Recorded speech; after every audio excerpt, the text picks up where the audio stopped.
T minus 50 seconds.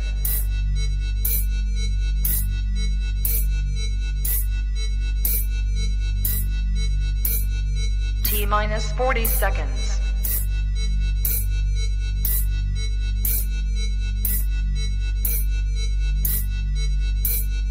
T minus 30 seconds.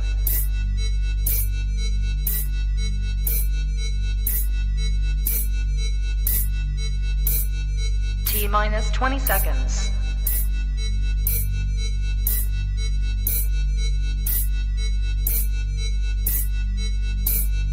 Ten, 9, 8, 7, 6, 5, 4, 3, 2, 1, 0.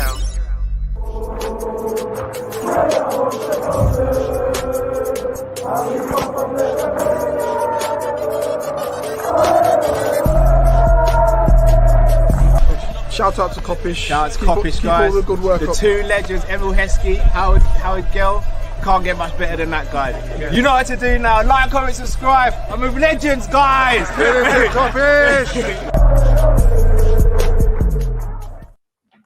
Good evening, lovely people. I hope you're well and welcome back to another Monday night. Well, welcome to another Tuesday night live show. Hope you're all well. As always, when we get behind the mic, please make sure that you subscribe, comment, and like. Drew, how you doing this evening? I'm in a bit of shock, bro, to be honest. Why is that? Because Milan have put Napoli out. Yeah, that is a shock.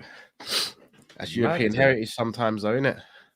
Yeah. I didn't think they had any left, but they've still got it, man. Yeah, when you got it, man. We've seen it ourselves. We've out heritaged other teams before. Yeah, bro. It's mad, though. They beat them in the league. But I thought it was like Napoli just being a bit complacent because they're just so far ahead. But after losing both legs, it wasn't even complacency, bro. They're actually just better than them. Well, they're probably, you'd say they're their Achilles heel. I wouldn't say they're a better team. Yeah. Because hold on. Hello. Napoli have scored with 2 minutes left. Isn't it pretty much done, though? Well, if they score again, it's the equaliser to take it to extra time. Yeah, I reckon they'll be all right. Yeah, I can't. And the mad thing is that Cravo missed a penalty 5 minutes ago. So technically, that would have been the equaliser right there. It'll be interesting to see what happens. Mad. We have some talking topics, Liverpool based this evening. We're going to be speaking about Sadio Mane, been linked with a return to Liverpool. And we speak about Joel Matip, who apparently will be staying at least one more season at Liverpool. We speak about Gravenberch, who's been linked and then unlinked and then linked again. And also the new or potential new director of football, who is from Bayer Leverkusen. No better place to start than with Mane, though. I know you spoke on this briefly on Friday, Drift, regarding the Mane and Sane situation. I'm just going to drop my 2 cents in here. When news first came out that Mane had punched Sane, I saw a lot of people starting to say things like, I told everyone this nice guy stuff is just a facade. He's not a nice guy. This is the real Mane and all this. No one knew the facts at that point. And I sat there and I thought, I'm not going to tweet. I'm not even going to speak about it on Kop-Ish because I need to know the facts, because it's very unlike him. Like, if you heard, let's say, for example, if you heard me, I don't know, slating Firmino, you'd be like, oh, there's something going on here. There must be something a bit deeper. It was very out of character for Mane. Came out that Sane, I'm not going to repeat what he called him, but he was racist to him. I'm going to say 2 things on it. One, Mane didn't punch him hard enough. Yeah, that's the first thing. Because to say something racist and only have a bust lip, you didn't get punched hard enough. And second of all, Bayern Munich are disgusting for protecting Sane. Because I'm sorry, you say that, that's it. You're done. You're done. I don't care how good of a player you are, what, you're done. Get out the club, F off. And now I'm hearing that Mane is having to train by himself and all this. Sane should be coming out publicly and apologizing. So that's on that. Mane this season hasn't been good for Bayern Munich. It's not been good for them at all. It was always going to be a rough season transition-wise, going from Lewandowski, who is an all-time legend, to Mane, who's only just learning the false nine role. And Bayern Munich don't really play with a false nine. They play with an out-and-out nine. It's not really worked out for him. Inevitably, Tuchel's gone there. Rumours are starting to circulate that Mane is going to be out. Was also apparently clashing a lot with Nagelsmann as well. I've got to ask the question straight, Drift. Would you take Mane back? And if so, yes. And if yes, why? Yes, I would take him back. And the reason why is just purely because he's my favourite player in the world. That makes no sense based on what we need as a club, though. I know. I didn't say it was going to make any sense. I just say that's how...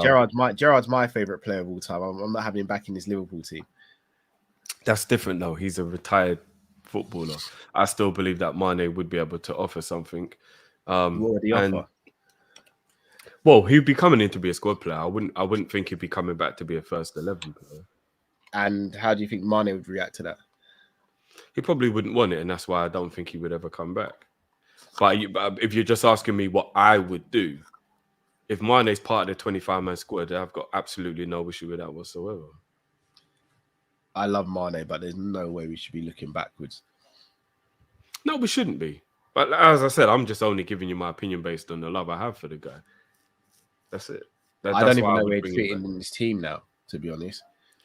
He could cover Salah on the right, and he can be flexible across the front. We know he can't really cover the right. I mean, remember, he would literally just be replacing Firmino because Firmino's going. Gakpo's been already brought in to do that, though. No, because Gakpo and Firmino are both here. So if Firmino goes, we're still a man down in attack. Yeah, but Diaz was brought in to replace Mane, and they're both here from January to the end of the season. It's the same with Gakpo and Firmino. No, because if Firmino signed a new deal, we'd have had both of them. If Firmino's going to sign a new deal, I don't think we'd have got Gakpo. Oh, so you do believe that? Because when we had this conversation, and I said, now I do, yeah. I reckon the club knew Firmino was going to go from long term. Yeah, now I do. It seems that way now, especially with Gakpo coming in and playing as a false nine. I still believe he needs to be replaced, though, because regardless of whether you think Gakpo is Firmino's replacement or not, we've only got 4 forwards. We've got 5.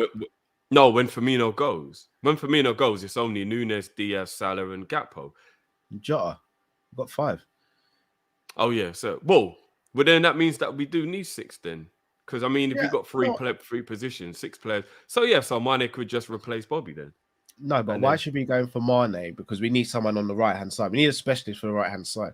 Bowen's not a better player than Mane, but Bowen, for example, would be well more suited to us than Mane right now.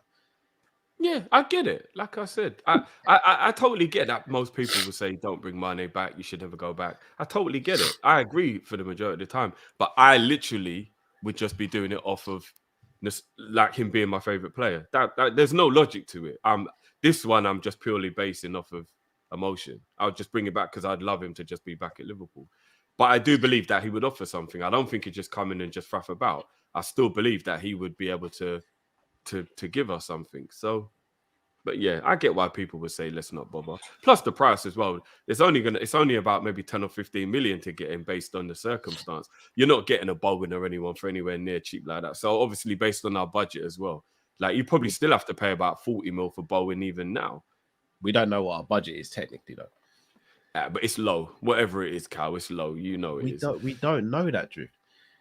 Oh, bro, we're not going to pretend FSG are going to give us a lot of money. No, but we genuinely don't know, bro. Like we don't. We do. We know we ain't going to have. Bro, we don't have a figure for the budget, bro. We genuinely don't, bro. FSG ain't giving us. They've already backed out of the Bellingham thing. They haven't got any. They're not giving us any money, man. All right, I've got a little theory on the Bellingham deal. I know people aren't going to like him. I'm going to say it regardless. Last summer, Klopp, as well as us as fans, would have been content with just one midfielder, right? Given how we played the last season, how we finished the season. If we had went out and got a Tchouaméni or a Bellingham last summer, we would have said that's a brilliant summer, right? Especially with what we already got as well. We all agree on that, yeah? Going into this summer, we can agree we need at least 1 centre-back, 3 centre midfielders and a forward, right?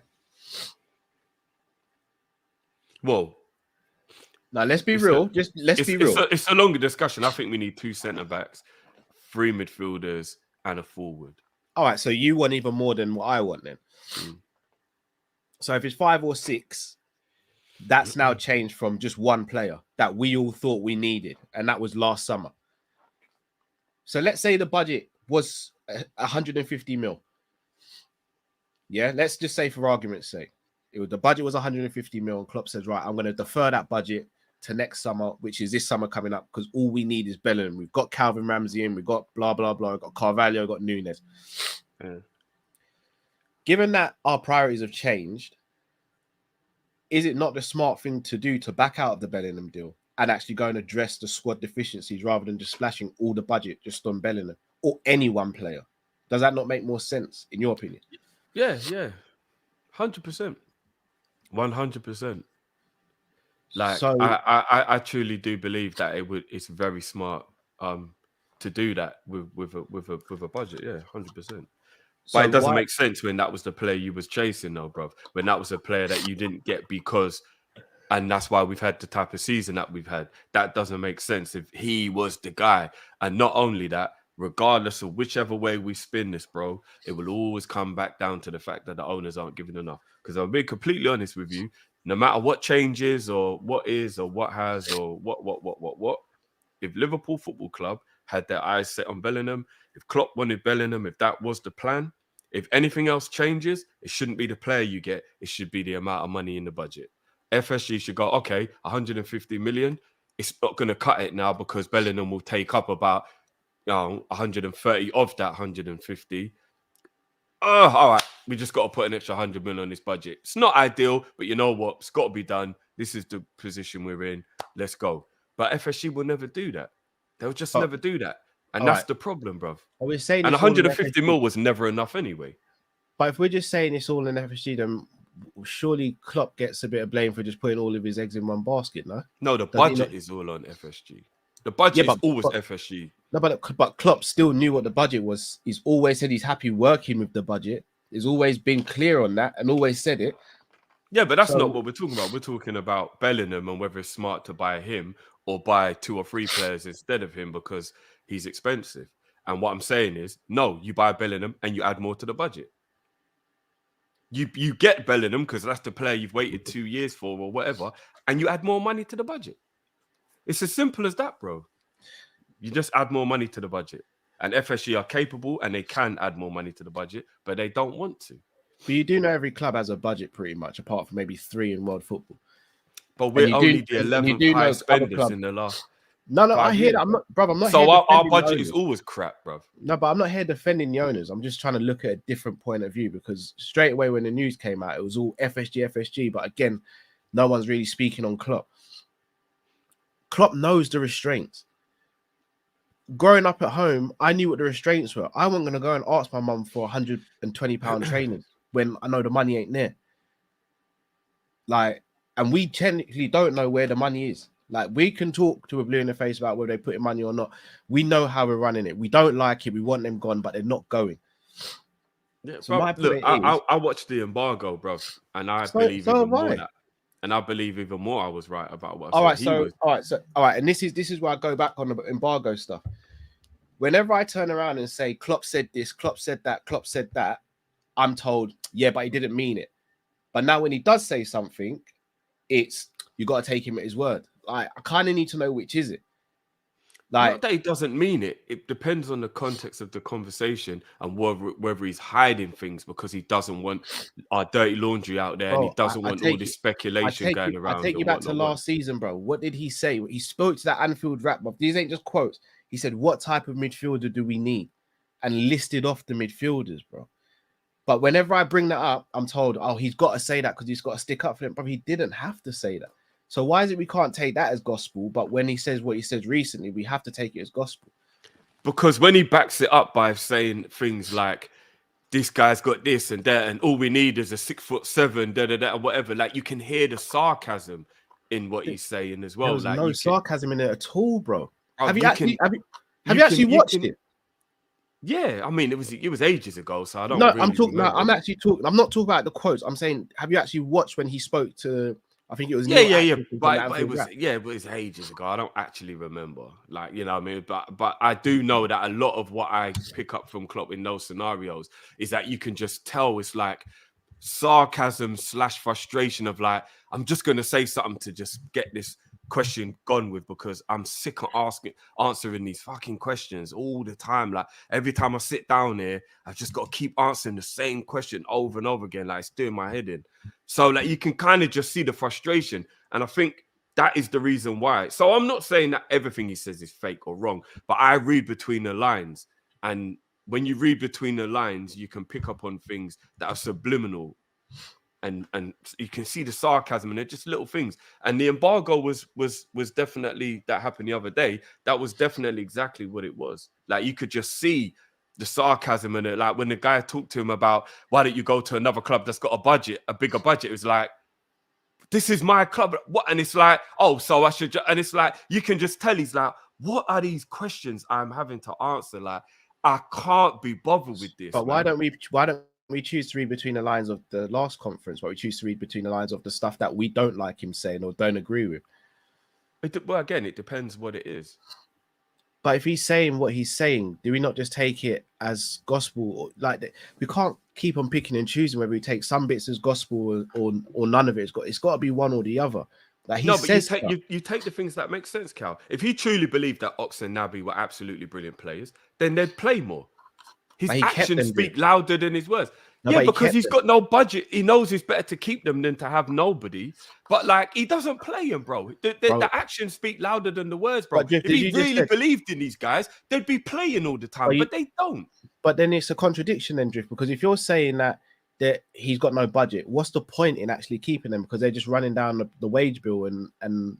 Because if they go, he knows that he can't replace their quality with the money he has. Because let's be honest, they're not good enough. But for the money that he would be given to replace them, he's not going to get better. Naby isn't a crap player, is he?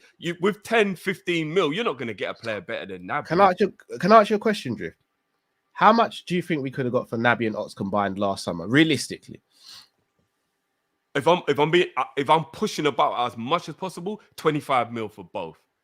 In total, I think 15 mil for Ox, 10 mil for Ox and 15 mil for Naby. I truly believe that's the maximum. And you genuinely don't think we could have got a midfielder who's better than Naby or Ox for 25 to 30 mil? Well, for a start, you're getting only 1 for 2. And 20 mil in this budget, bro, doesn't really... Unless you take a chance on an unknown player... No, but Drift, it doesn't have to be 2 players to replace 2 players because they barely play the minutes of 1 player. So my point is, if I get that. Let's say Ox and Naby play a combined 20 games between them in a season, and you get 1 player who can come in and play 20 games. Then you replace because you don't have to replace the players. You've got to replace. No, you're right on that one. That is true. So that is true. So that's my point. Then but for 20 mil, unless you take a chance on an unknown, Cal, 20 mil is not getting you anything. No, but this is my point. No, Drift. I dislike. I don't want to even use the H word, but you know my thoughts about FSG. I want them gone. I want them out. But this whole narrative that it's all their fault and Klopp shoulders none of the blame, I can't sit here comfortably with that because it's not fair. I'm trying to be 20% of the blame.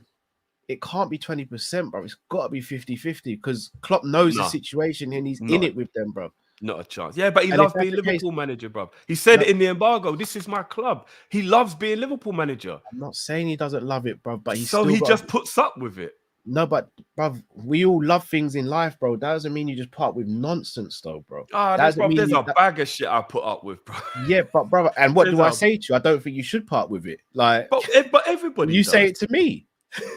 Yeah, but then everybody does. But everybody puts up with stuff in life because of the people they love. Things that my brother might say, or do you know, I'm like I love my brother, so I'll just put up with it. Like.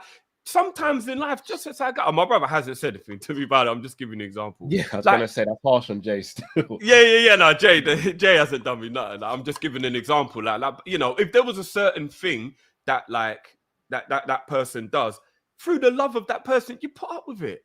Like everybody in the chat, I'm sure everybody knows there's stuff in their life that they put up with because of the love of. Bruv, I put up with Liverpool because of the love. Look what they put us through, bruv. Look what they put us through, Cal. I put up with this team because I love them, bro. It's very different being a supporter than being someone who's running a department of a club, which is extremely important to running the department. Again, guys, in the comment, I'm only going to say this once. Me and Drift are having a debate.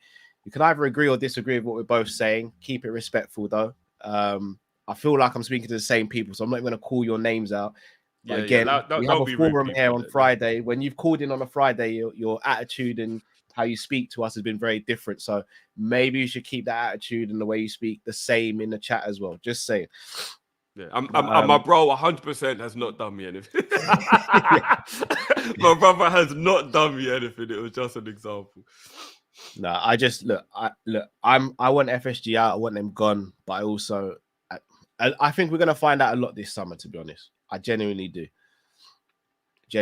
Like things like when Edwards has basically left, Ward's left. I don't think there's any smoke without fire. I think that's to do with Klopp and Linders. I don't think that's to do with FSG.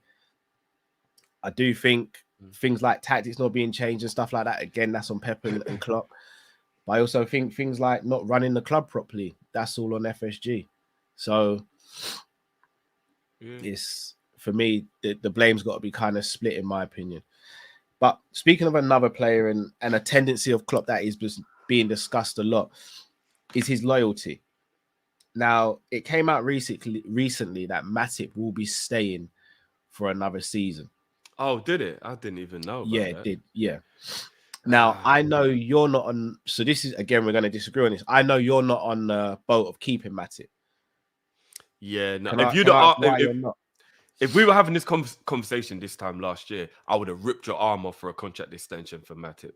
Oh, he was so good last year. And overall...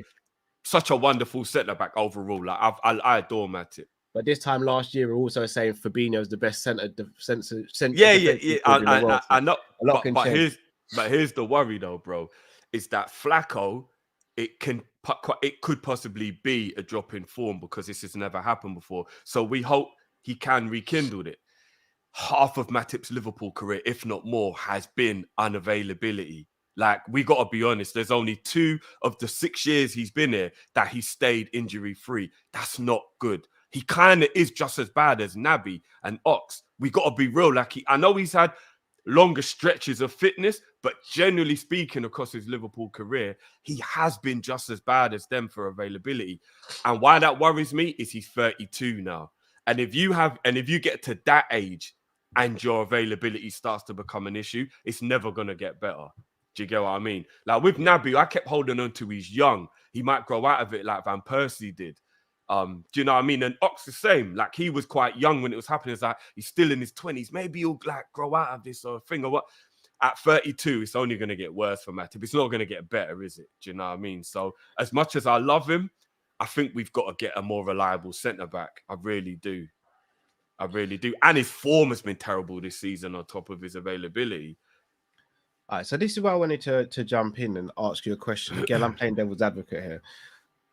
Has his form been terrible all season, or is that a bit of a false narrative? Because weren't we saying at some parts this season that Matip is our best centre-back when Konate was unavailable, for example? So is that a bit of a false narrative, and are we being a bit selective and with recency bias with his form and how he's been playing? I don't think so, you know, bro. I don't remember Matip being good at any part of this season. If I'm had very good spells in the season, you know, bro. Did it? Honestly, bro, I don't remember. There were times where Matip was carrying Virgil, which hasn't been the hardest thing to do this season. But there was times he was carrying Virgil. I don't know, you know. Maybe if you point the games out to me and remind me, but I just remember Matip being quite poor every time he's played. I don't remember Matip being good. Not in the last 6 months. I don't know. Because even Gomez, I've got games that I remember where he has standout good performances, like the Rangers game and the Man City game. I don't remember a game where Matip had like a really good game. If you can remind me, then fair. I don't remember Matip having a good game. There's been games this season. There has been games this season. Yeah, I don't remember any of them. Let me ask you then. If we were to sell Matip, in your opinion, that would mean we'd need 2 centre-backs, right? Yeah, because I would either push Gomez to back up right back, or unfortunately, I'd sell Gomez as well. I don't mind Gomez being fifth choice centre back and backup right back. I got no issue with that. But his availability and his form and everything, yeah, I've kind of got to just accept the reality now, innit? You know, it's burdening me to say this, but I've got to No, I accept hear the you. reality. I hear you. I've got to accept the reality. So I do believe we need another centre back, even if Matip stays. Yeah. So that would mean 2 centre backs, 3 centre midfielders, and a forward. We're asking for what, 6 players in the summer, which typically we never do. We never do. And let's be honest, Klopp doesn't really like to work like that either, and it's understandable. Yeah. 6 is a lot. 6 new people in one window is a lot of people to bring in and bed in. So I can't even get onto Klopp at that. Like, that makes absolute sense that that's not something he'd do. So just playing devil's advocate, would it not be better to keep him for one more season, make him 4th choice centre back, bring in one, and then make Matip 4th choice, bring in a centre back who can be backup or challenge Virgil for the left hand side, and then move Joey to right back, and then he basically becomes 4th choice. Would that not be better just for one season? We got him on a free, we'd be losing him on a free, so technically we're not losing anything. Yeah. I do get that. If the centre back you're bringing in is a brilliant quality as well, like, it'd have to be a brilliant quality centre back. But this is what I was going to come to next. The most we'll probably get for Matip is 10-15 mil, right? To use what you said previously, who are we going to get for 10-15 mil that's of his level or better? But that's why this summer FSG can't be stingy. Do you know what I mean? They cannot be stingy this summer, bro. I know, you know, the thing I put in the group when I was breaking down the money you can get for everyone, and I said, yeah, like 10-15 mil for Matip, 10 to 20 mil for Gomez, depending on the buying club, because I still think we could. He's still English, he's still young, so I do think that you could get, you know, maybe fetch 10 to 20 mil for him. And if we've really got to do it, Flacco, I would keep Flacco. But if you've really got to, like, if it's for the budget and the positions in the squad or whatever, I think we could get 20 mil on the continent for Flacco still. I think we could actually get more than that for Flacco, you know. Do you think so? I do, let's say 20 just to be on the safe side. Yeah, he's got 3 years left on his deal, bro. Yeah. And he's only 29. So, yeah, you're right. But, like, the bad season he's had might put a few clubs off going above that. Do you know what I mean? Like, here's the thing, though. Sorry to cut you. I actually think Fab would do well in a slower league. I think he'd do really well in a slower league. Italy or Spain, he'd be brilliant. Yeah, I still think he'd have a. I don't know about brilliant. Or Holland or Germany. Actually, anywhere but the Prem. I think he'd be boss anywhere but the Prem, to be honest. Germany might be a little fast paced for Fabinho nowadays, if I'm going to be honest. But in around the right players and the fact that there is only one other team. Let's say he went to Bayern, because it's going to be Bayern or Dortmund he goes to theoretically, right? He'd suit one of those 2 teams. Italy's not as slow as I think people think nowadays either. I think that's a narrative that should have stopped years ago. I still think he's slow enough for him, though. So like, Lucas Leiva was still playing football 2 years ago, and Lucas Leiva was never quick. So I think Flacco will be fine. You know what I mean? Yeah. Lucas didn't look like his legs had gone, though, in my opinion. But he never had pace, though, if you get what I mean. So, like, if he could handle the pace of the league, then I think Flacco could at his age now. Do you know what I mean? But are you saying you would definitely, because you said you'd keep Flacco as a squad player? But if we're forced to for a position in the team and to up the budget, I would be okay to let him go based on the fact that we do need drastically to bring in players. And if his wages and his fee allows it to be that, I would reluctantly do it. I would get the logic behind it. Do you know what I mean? I'd be a little annoyed, but I would get the logic behind it, because we do have Besetic now who can be the backup to the holding player. So, like, I would begrudgingly accept it and understand. Especially if we got more. Like, if you're saying you think maybe we get maybe 25 or 30, I would definitely get it. Do you know what I mean? Because that's extra money for the budget. So going back to Matip now, us keeping him, do you think that's a loyalty thing from Klopp? No, I think it might be exactly what you said. It's really silly to think we can buy 2 centre-backs at the same time. Why not make him 4th choice and bring in another centre-back that can be the first teamer? If we don't buy anybody, then it's dumb loyalty, because then it means that Klopp believes that Matip is still good enough and reliable enough. Then it will be, whoa, hold on a minute. Unless, again, the budget doesn't allow it. which is why it's so like it just keeps coming back to that budget, bro. It's But like, it's what's not the just that. budget? It's not just the budget though, Drift, because again, we've had back and forths on this with different players, and some you've agreed with, some I've agreed with. Klopp could turn around and say he just had a bad season form-wise, and he'll be fine next season. That would be silly based on his availability if Klopp said that. His availability is poor as well. But we've heard stuff like that as well, though. We have, but at 32, it would be really silly if Klopp said that. I don't think Fab's 32. Oh, sorry, Matip. Sorry, yeah, Matip. Yeah, Matip. Yeah, but he'll turn around and say he's fourth choice. He's third or fourth choice. No, but he's only fourth choice if we buy someone, right? If we don't buy anybody, then he's third choice. Bro. No, technically, he's still technically third or fourth, because Klopp can turn around and say, well, Calvin Ramsey is here. He's back up right back. Oh, what? And Gomez is still a centre back. I've got a feeling that Klopp's given up on Gomez as well, you know, because I don't think Gomez is injured. I just think he was so bad in that Real Madrid game. Klopp went, yeah, bro, I got to take you out the firing line. I don't reckon he was injured, you know. He can't give up on Gomez yet for homegrown reasons. He genuinely can't. Well, he don't trust him anymore then.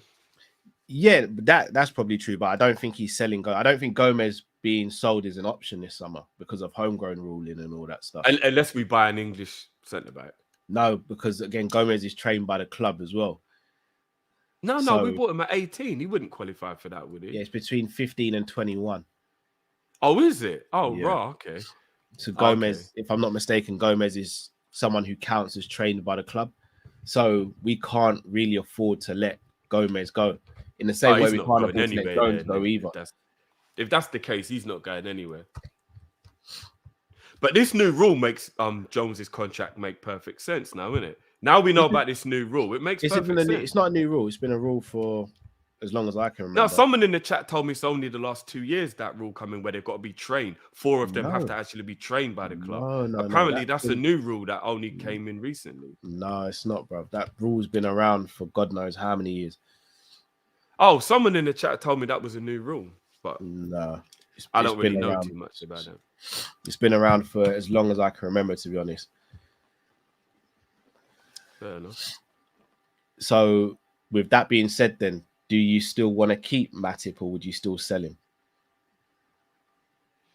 If Gomez is 100% going to be one of the centre backs next year, I would get rid of Matip because we need a better centre back.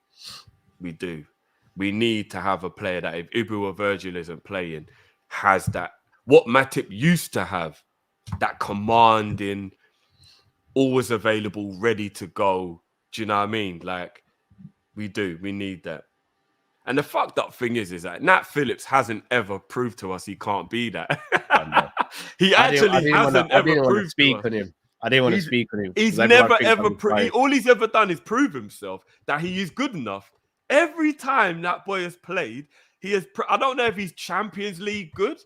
I mean, he did that Cruyff turn at the San Siro, but he's Premier League good enough. Like, he's proved it every time he's played. He's proved, like, for an example, he's better than Holding. Right now, Holding's playing for the potential champions. Do you know what I mean? Like, I don't care what no one says. Nat Phillips is better than Holding. There is nobody that would make me swap Phillips for Holding. I agree with you. But again, I kind of get called biased on this, but I do agree with you. But again, if Nat's not getting a chance, that's only down to one man, bro. No, I get that. I get that. So, and like, for me, he's deserved his chance. I know with regards to homegrown, Sepp Vandenberg, he's another one who's become a homegrown player now. I don't know if we keep Sepp, though. There seems like there's been he's been playing well on loan because it just makes me feel like we're going to bring him back and keep him. Because everyone's like, wow, but Sepp Vandenberg's playing all right. You know, he's been playing well on loan. Same with Tyler Morton. Oh, he's doing well on loan. You know, it's like, no, don't do it, man. Don't do it. Well, here's the thing. Don't do it. Here's the thing, Drew. If Sepp came back to be fifth choice and third choice right back, is it the worst thing in the world? Yeah, man. He's not.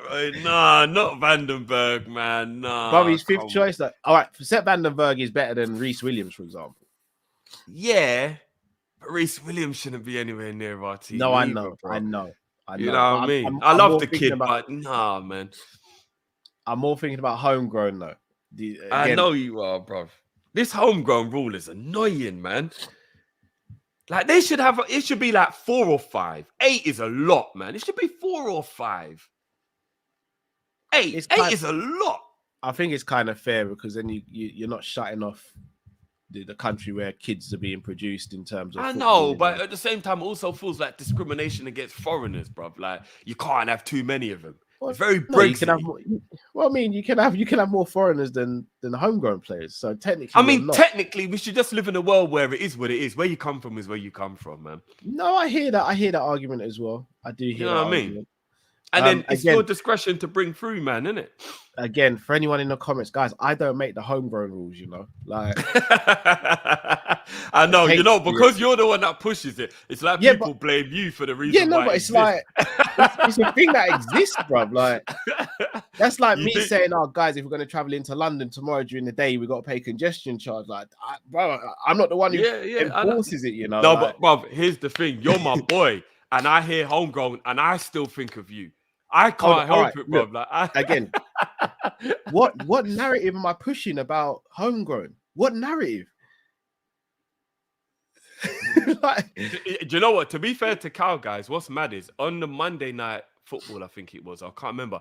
Jamie Carragher was actually talking about the homegrown, and that's when I realized, like it really is a big issue at Liverpool right now. We haven't planned for it as a club. Yeah, so Carragher was actually talking about Liverpool with their homegrown situation. So I was like, "Rah, fuck, you know." Like it's not. We haven't planned for it, so I don't understand how I'm the one creating narratives.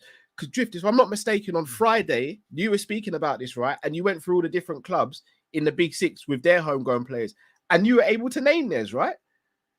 I struggled a bit with City and Tottenham, but then we did work it out in the end, kind of, yeah. Exactly my point. Whereas with us, we can't work it out because we could potentially be losing Nat Phillips and Kelleher as well as Ox and Milner. That's 4 gone straight away.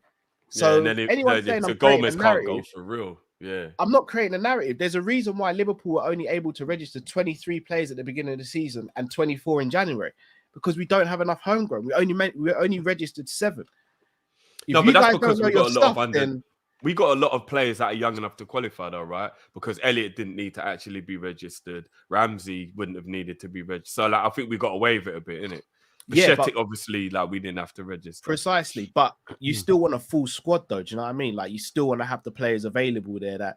And that's kind of been a hindrance for us. Hence why we've not been able to move so freely in the market. Obviously, FSG being crap owners doesn't help.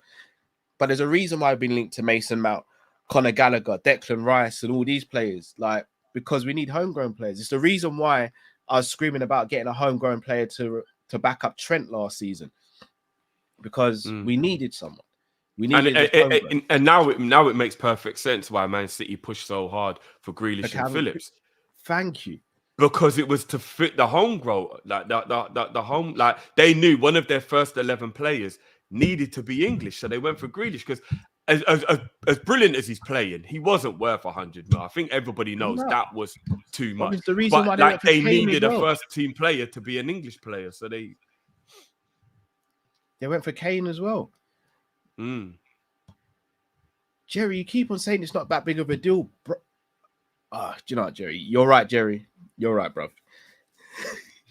You're right, Jerry. Is that the real Jerry James? Yeah, I doubt it. It might be, you know. It might be. It can't be, because the real Jerry James, like, he knows better than this.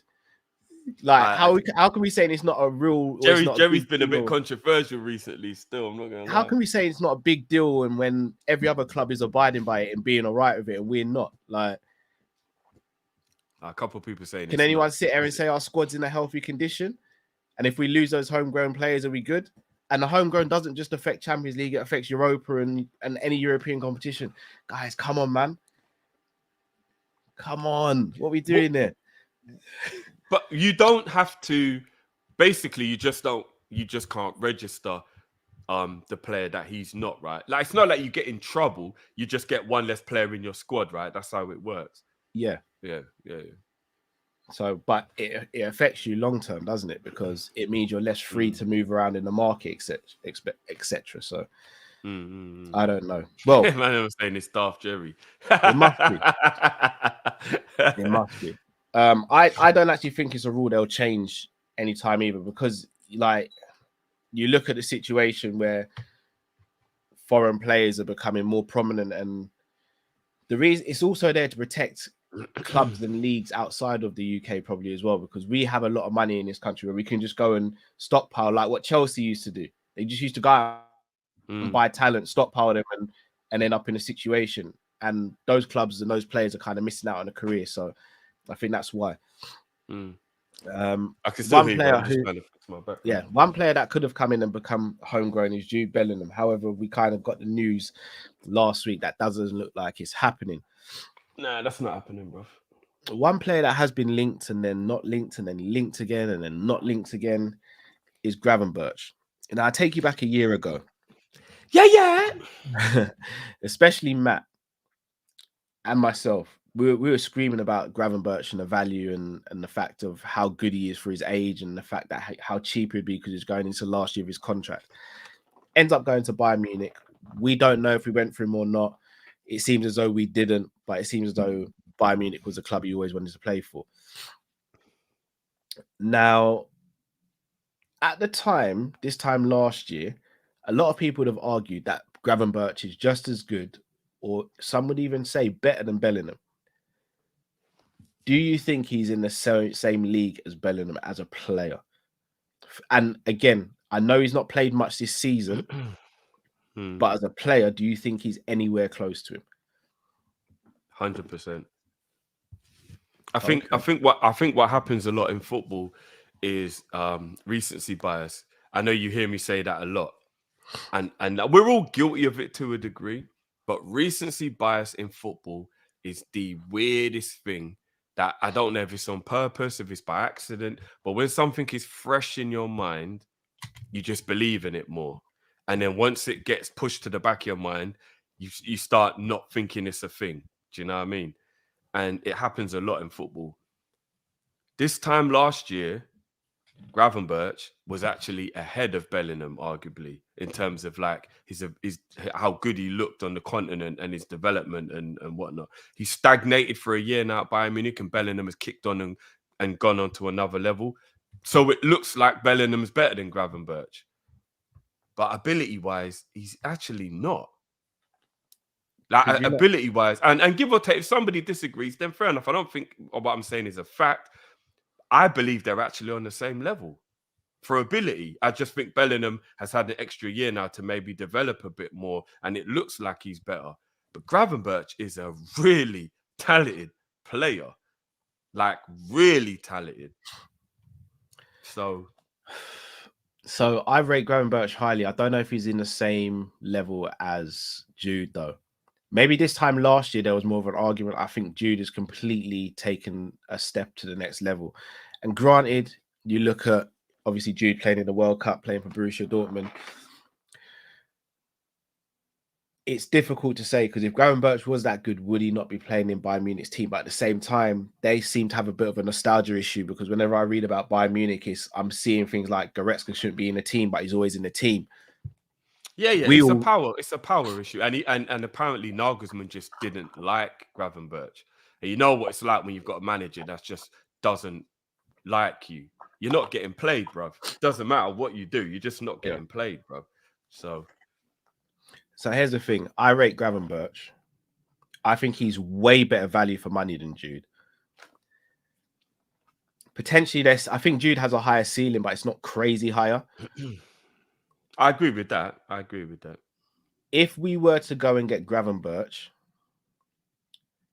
where do you think he fits into the team, and would he be a starter for you? I think he'd be an 8. And whether which side, the left or the right? The left. And so whether he's go on, and whether he starts or not would be based on who else we got. That's where that's or whether Flacco left because I think there's a possibility that if Flacco left, Gravenberch and Besetic could possibly be the number 6 rotation. So it all depends on who stays and who else we get. I'm going to be real with you. I rate Gravenberch highly. I don't want to see him anywhere near that 6. I know, but I think Klopp wants to go to a possession base. And I think Gravenberch works in the number 6 if you're a possession-based team. Not for 6. He'd be terrible in the 6. No. I think he's capable. I don't think he's best. I don't think he's where we should play him, but he is capable. I disagree, man. As a 6 Gravenberch, I think you're wasting him, and I think he'd be a hindrance to us. I agree that you're probably wasting him. I think as a left-sided or a left number 8, I think would be his best position. The only thing is Thiago's there, so effectively he's going to get plenty of minutes because we know what Thiago's availability is like. Yeah, exactly. Yeah, but you wouldn't say he's a controller like Thiago either. He's a bit more high intensity. He's a player that likes to drive with the ball, likes to get in and around the box and take shots. A player that we don't have. Yeah, he's a ball carrier. Yeah, but would you be happy with him coming in as opposed to other players, for example? No, he has to come in with. He can't be the only one. Yeah, that would be crazy if he was the only one. Yeah. So let's play devil's advocate then. Let's say Gravenberch comes in. You've got Thiago and Gravenberch for the left-hand side. Perfect. Let's say Fabinho stays. You've got Fabinho and you've got Besetic and Henderson for the 6. Who would you go for the right-hand side? Oh, it's Mason Mount, bro. We already know that, bro. See, for me, I think that'd be very risky as a midfield. In fact, I actually think that midfield would get carved to shreds. But that's the reason why it can't be Flacco is the starting lineup. Number 6, and this is where I was saying I would be willing to let him go if it meant it was because there was somebody coming in and his position in the squad was necessary. Ugarte or Caicedo would be the one that I would come in. So I think Ugarte or Caicedo playing in the number 6 with Besetic. Henderson can rotate between all of the positions, just where you need him as the 7th choice midfielder. Like where you might, if there's somewhere he's got to play, you can play him or cup games or whatever. And then you have Elliott and Mount would be the 2 right-sided 8s, and Thiago and Gravenberch would be the 2 left-sided 8s. I'm going to be honest with you, Drift. I'd be extremely worried if Mount and Elliott were our 2 right-sided 8s. Not if we had Ugarte or Caicedo, bro, because we'd have a player who's a ball winner back in the midfield. So it wouldn't matter as much because we would be like, and Mount is a good counter presser as well. Like I think that goes underrated. Mount isn't rubbish at winning the ball back. Mount's not a rubbish player at all in any asset of his game. He's not rubbish at all.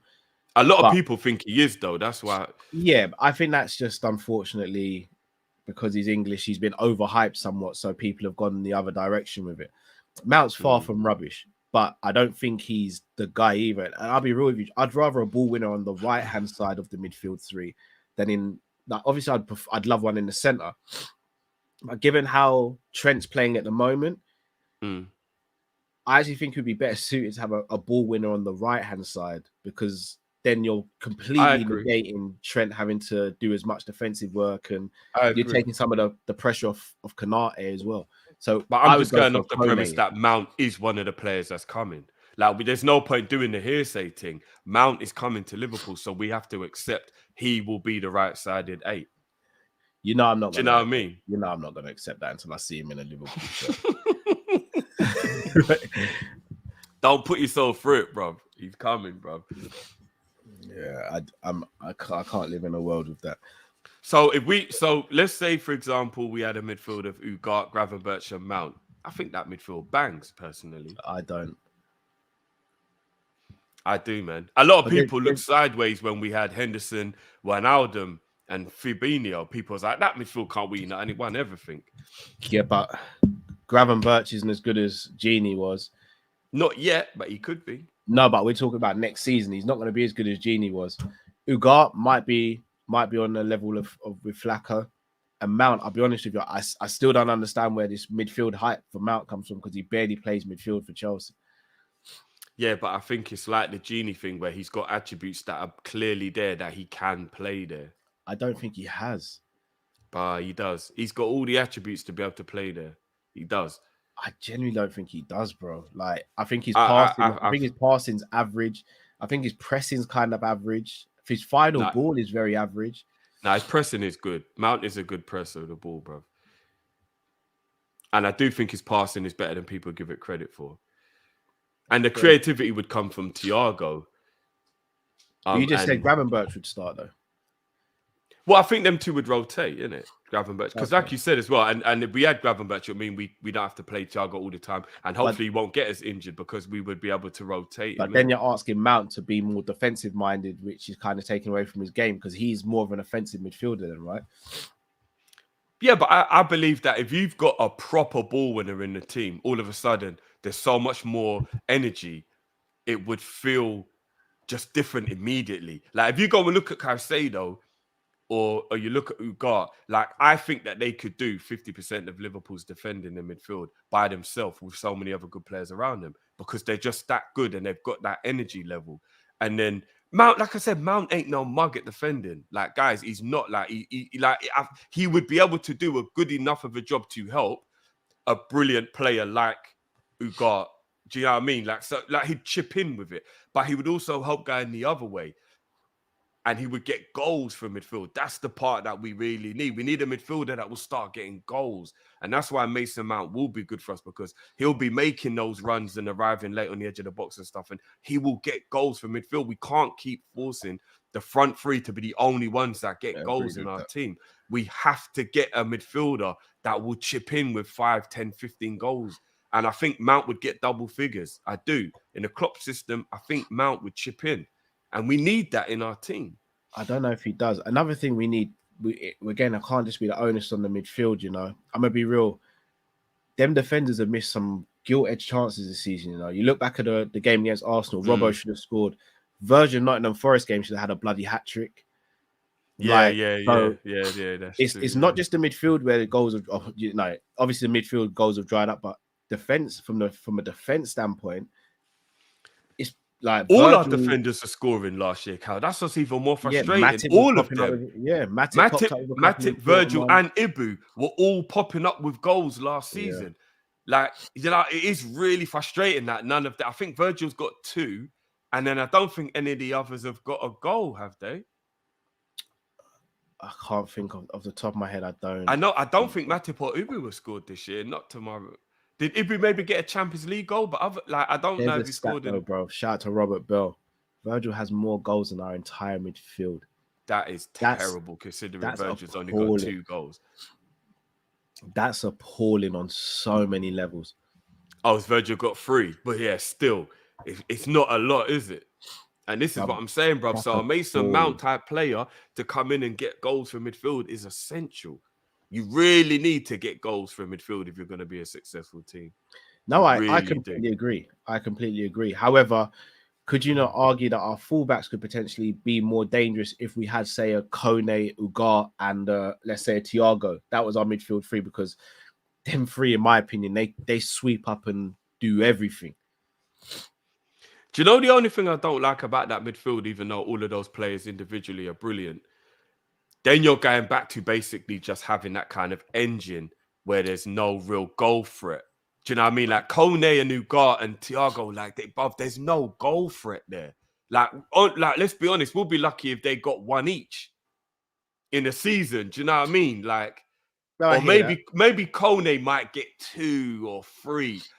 But Ugarte and Thiago aren't going to get any goals. So straight away, Cal, as brilliant as they are as individuals, and maybe as a unit, defensively, they'd be brilliant and would be solid again.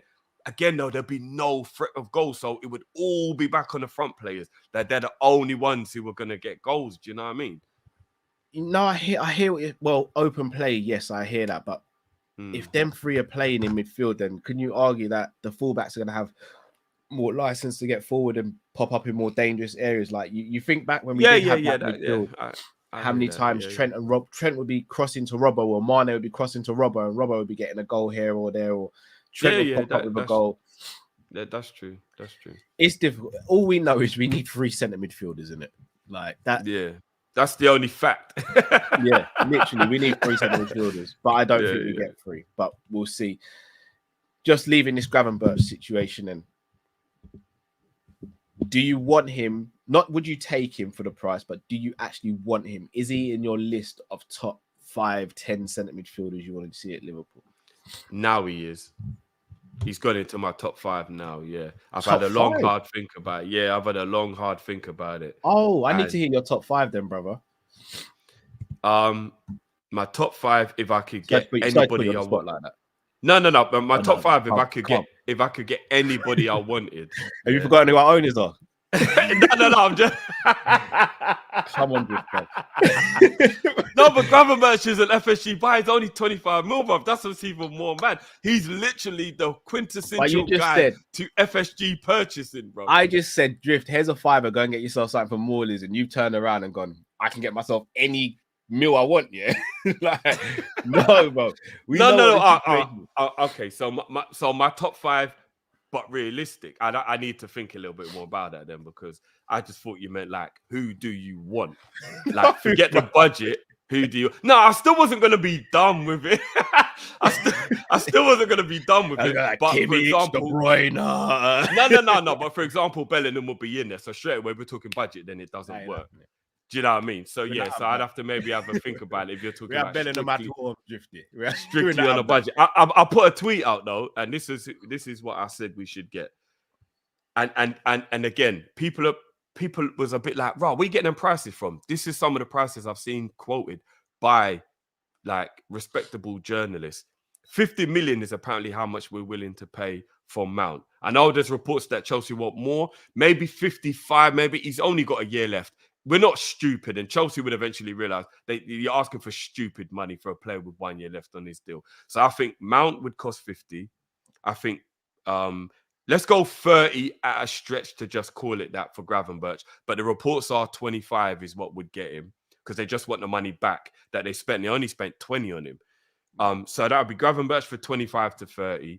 Ugart has a 50 million euros release clause. That means you don't even have to negotiate. You just pay the thing, bruv. So that means that you could get those 3 players for 130 million. When was the last time we paid mad money up front for a player?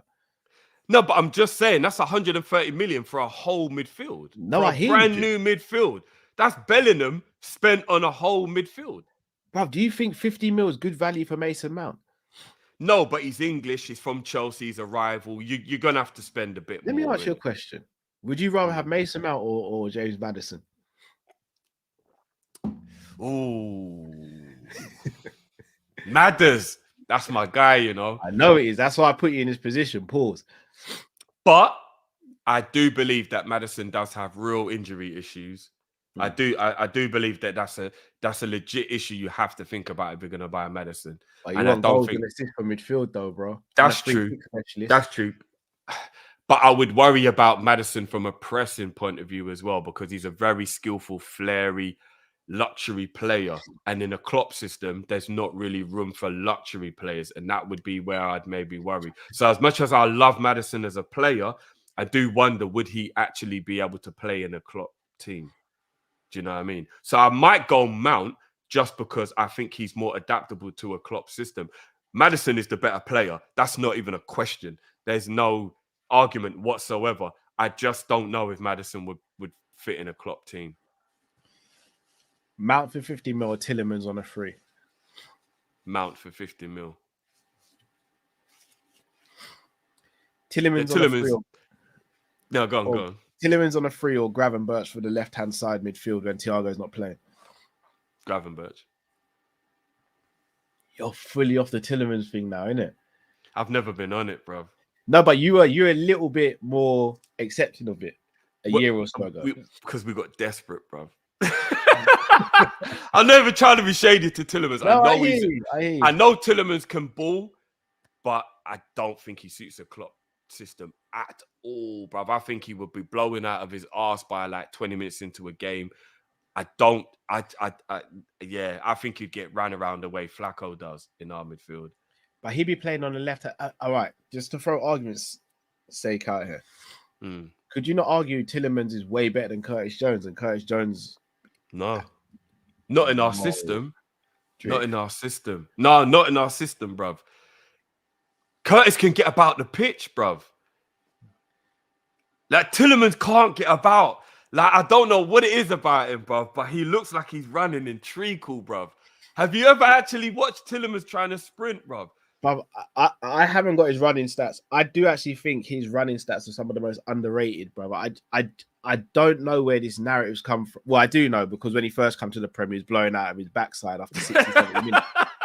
But that was a long time ago. We see that now with Gakpo and Nunes and I genuinely believe there is a narrative there that everyone thinks Tielemans has no engine whatsoever. Like, he's one of the most No, he's got runners. stamina.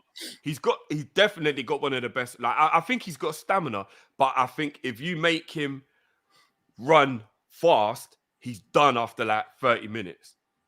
So, like, if you let him pace himself, he's got stamina. He can get through the game. I agree with that. But if it was like, like how we're like, Cal, like how proper Liverpool is like, get him, and we're like on it, and we're like, bruv. After about half an hour, he'll be done. He'll be done, bruv. Yeah. You gotta let him play the game at his pace, bruv. Remember, these players don't do that by themselves. They hunt in packs. Yeah, I don't know. I would love Tielemans to prove me wrong, but Tielemans goes in the bracket with Lukaku, where I just can't explain why I'm not feeling him as a player, even though I can see the quality. Do you know what I mean? Like, that's how I always felt about Lukaku. Like, I could always see the goal scoring quality, but I just didn't feel him as a player. I was like, there was always something I was like, I don't know about this Lukaku guy. He's banging in goals, and I'm like, I don't know about this Lukaku guy. Like, Tielemans is I don't know, man. Maybe it's a Belgian thing. No, I hear it. Look, fair enough. Once again, in the comments, guys, please remain respectful. I don't know what's gone into some of the people tonight. Like, again, I'm not gonna call names out, but you must have had a really rough day or something today, because some of you are really in your feelings. Like, I'm asking questions to keep a show going, guys. Like, not once have you heard me say I want us to sign Tielemans. I'm just asking questions. You guys are really in your feelings tonight, but cool. You do your thing. Drift. Tielemans for free as a fourth choice midfielder, though. I'll take that.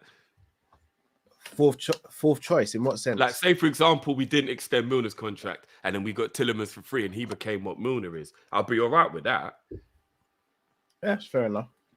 Yeah, I'll be all right with that. It's a question in the. I'm not gonna answer. I'm not answering it either. I'm not gonna ask. You're trying to draw me out. I'm not gonna trying to draw me out. I'm not gonna ask. I'll put my Peaky Blinder voice on. No fucking way am I answering that question. You gotta be out of your fucking mind. Right. Son. Let's talk director of football now, or sporting director, whichever way you want to look at it. Yeah, let's go. We have been linked with I don't know if he's still at Bayer Leverkusen or former Bayer Leverkusen. I think, is it Stendel, what it's pronounced? But I'm not even going to try and butcher the pronunciation, but yeah, you're right. Yeah, Leverkusen. So again, if there's one thing we can say about Leverkusen, over the last few years, they brought in some real talent and they've been able to sell them on. It's Steeten. Again, I hope I've not butchered that person's name, but that's who we've been linked with. That's the latest person we've been linked with. Firstly, do you actually think we'll get a director of football? Ooh. All right, let me throw one back at you. Okay. You know what I mean? Is it a bit of a myth that a director of football just automatically means it's a good thing, when technically you have to be a good director of football, and the philosophy and the budget of the club need to fit what you do and how you operate as a person? Because, as an example, I know this is an extreme example, but Woodward, at Man United, was a director of football, and it was fucking horrible, and it didn't work, and it would have been better off letting the manager just do what he wanted, because Woodward was just doing a horrible job. So I'm not even talking about this guy in particular, because I know this guy comes with a good credible. But Cal, is it you have to have a director of football, or is it no, only have one if it's the right person to have one? Because if he's a bad director of football, it's actually worse for the club than it is good. Completely agree with you. Completely agree. But I do think there are plenty of director of footballs out there that we can go and get. That's going to be very good for us. So What about no, I Chelsea's don't just want director of anyone. football? He ain't doing a good job at the moment. Say again, sir. Chelsea, their director of football's not doing a good job at the moment. But to be honest, bro, we kind of don't even know what's going on at Chelsea, whether it's him making the signings or Todd, bro. I think in January it was him. I think in the summer, because he wasn't even there in the summer, right? But in January it was him, though. Todd Bowley's just moving like Drake at the moment, giving out cash to random teams, bro. It's Todd's plan. It's Todd's plan. Todd's plan. Todd's plan. Todd's plan. I can You do know, he it just on walks my into the changing room and just starts taking over team talks and stuff. Mad thing. So, like, I don't know what's going on there, but Paul I think Mitchell, there are is that plenty. the name of the guy at Chelsea? Yeah, because I don't know his name. I think there are plenty of good directors of football out there that we could go and get. So, I don't just just want anyone for the sake of it. one time for the culture. I don't even know if I can do it, but as you can tell, I'm over the I'm struggling here. But Chelsea.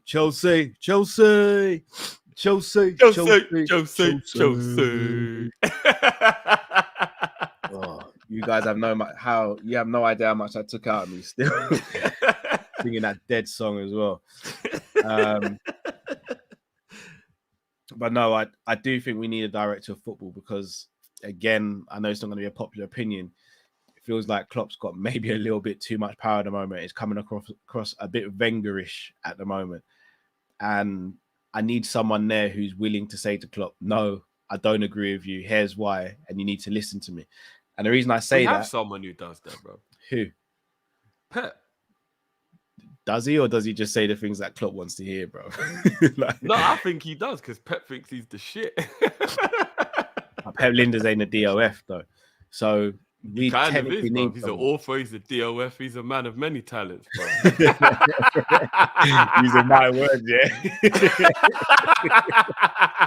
I swear he's got a kids book coming out this summer. What happens in the group chat's meant to stay in the group chat, brother. Yeah. He's a man of many talents, bro. Let me ask you a question, though, Jude. Because at the moment, we don't have a DOF. We've lost Edwards, we've lost Julian Ward, and the rumours why we've lost both is because both kind of felt that what they were doing wasn't being acknowledged, wasn't being listened to. So they were kind of like, what's the point of being there? If I'm not mistaken, I read a quote from Steve Ten that basically said, I want to go somewhere where I'm listened to and where I'm heard. Also, there's rumors going around that Klopp is on the panel of picking someone to be director of football. What's your thoughts on that? Still, that's definitely a Wenger move still. Because let's be honest, you ain't gonna hire a man who's gonna test you. You're just not. Like, everyone knows that the reason why you don't like that you at work is because he backchats. Like, we all know. You know, this is a one guy at work that everybody don't get on with. And it's because that's the guy that will challenge you when you say things. So you're like, bro, what's wrong with you, bro? I like people like that. I'm not going to lie. I've never personally had anyone like that, thankfully. But I hear it all the time from other people. I don't like that you know. Like, he's always saying this. It has to be a time and a place. But I like people like that, bro. It keeps you on your toes and it makes you strive for better, to be honest, bro.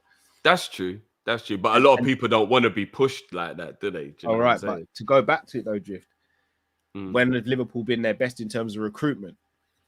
When there was that pushback, right? Well, that was because Edwards was just elite at the job. Like, he just was, bro. No, but there was pushback and there was willingness to be listened to, bro.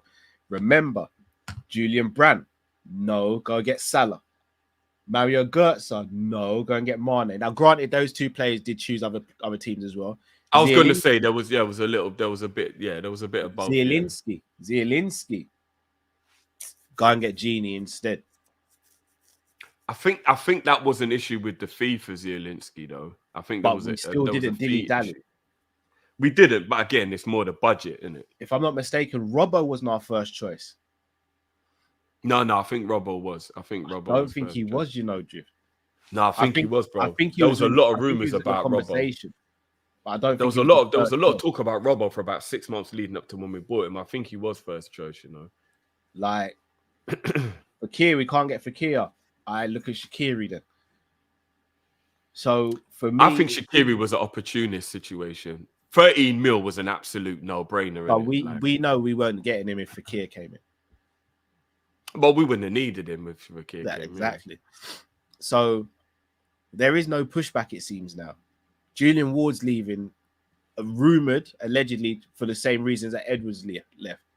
Edwards was saying he didn't want Henderson extended on that long of a contract, didn't want this to happen, didn't want that to happen, provided Klopp with the data, and Klopp kind of said, well, it is what it is.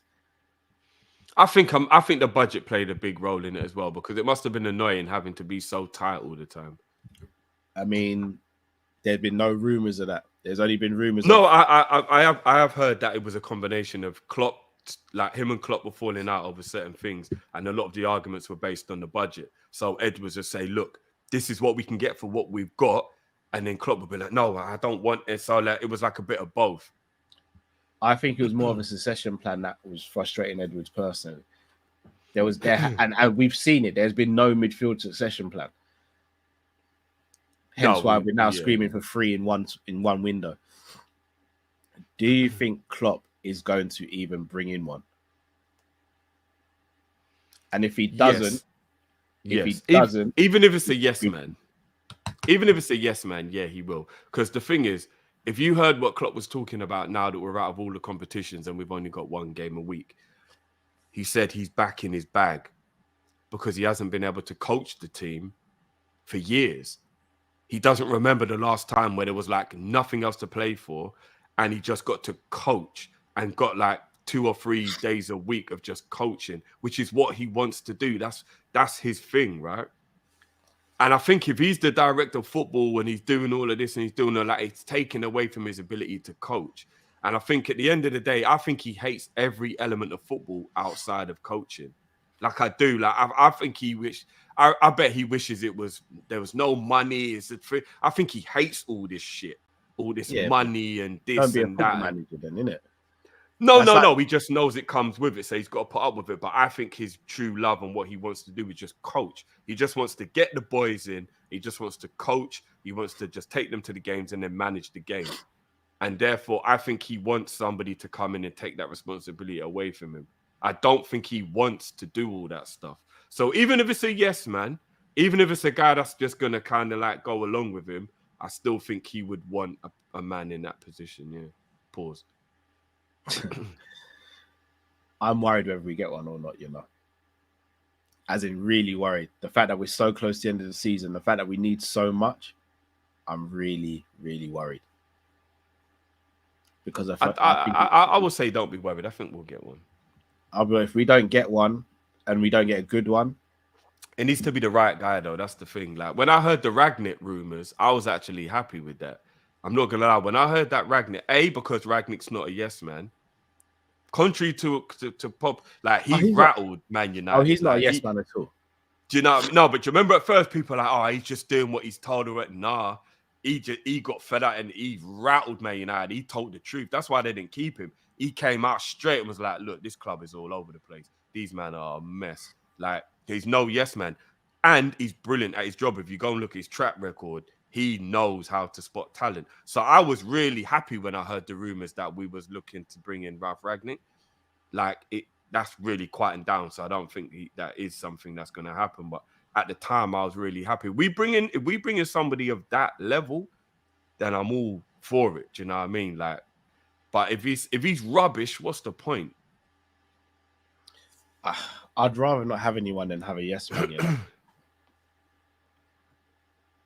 Yeah, that's what I'm saying. Yeah, but I think if Klopp's on the panel to choose, he's going to bring in a yes man.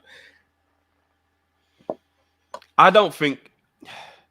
Maybe we should just go back in for Ragnick. You know, just go and get Ragnick, bro. And him and Klopp have a good relationship anyway.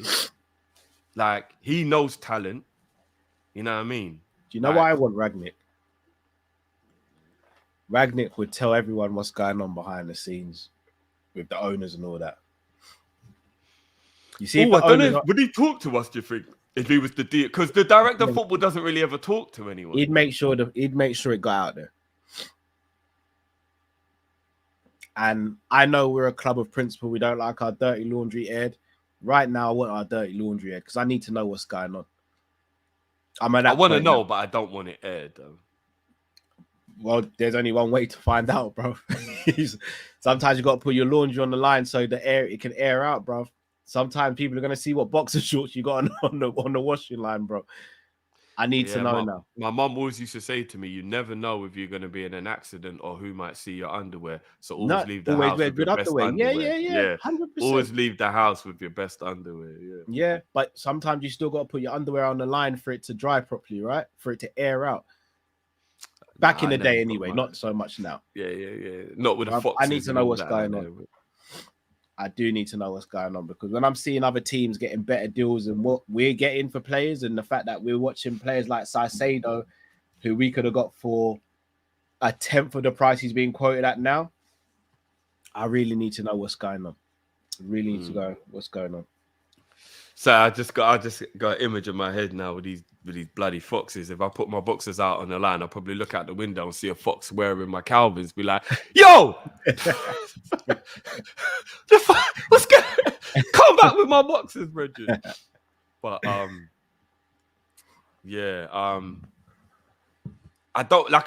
don't want the laundry aired, but I do want to know. I know I'm contradicting what I'm saying, but like I don't want us to become a messy club. You know what I mean? Sometimes you gotta make mess before you can tidy up, though, Drift.